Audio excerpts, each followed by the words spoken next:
The night my father-in-law threatened to erase me, I finally understood why everyone in this town lowers their voice when they say his last name. I used to think that was just old money theatrics, not a warning. I married into the family 5 years ago, and for the longest time I believed the version they sold me. Generational wealth from investments, civic pride, philanthropy with their name on buildings. My husband grew up insulated from it, or maybe trained not to question it. I was an outsider, so I noticed the details. How city permits got approved overnight, how police cruisers parked outside their estate but never stopped anyone who sped past it. How a local reporter ran a piece praising the family one week and was fired the next. When I asked questions, my husband would get quiet and say, "That's just how things work here."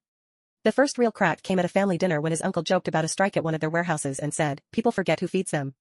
Everyone laughed except me. A week later, I ran into one of the warehouse workers crying in a grocery store because the strike leaders had all been arrested for unrelated charges.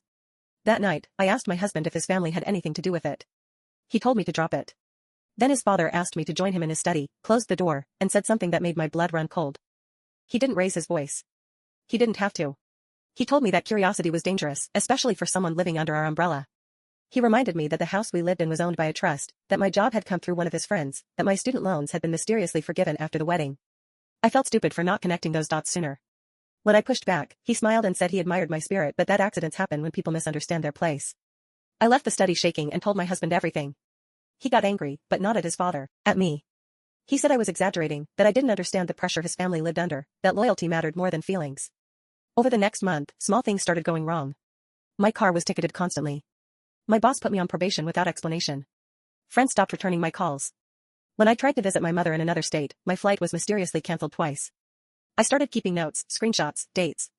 I told myself I was being paranoid, but then I found an envelope tucked into my purse after another family dinner. Inside was a copy of my notes, printed, with one line circled in red ink. Next to it, written in careful handwriting, were the words, "This is not how you survive." I realized then that leaving wouldn't be simple. I didn't confront them again.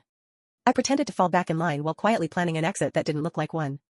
I contacted a lawyer outside the state, used cash, and stopped writing anything down. The hardest part was my husband. I don't know if he truly believed I was wrong or if denial was how he stayed safe. When I told him I needed space, he said his father was willing to reset things if I apologized. That was the moment I knew I was done. I left town under the excuse of caring for a sick relative and never went back. The divorce was swift and eerily smooth, like they wanted me gone without noise. I thought that meant I'd won. Then the new mayor was elected, someone I'd seen at those dinners.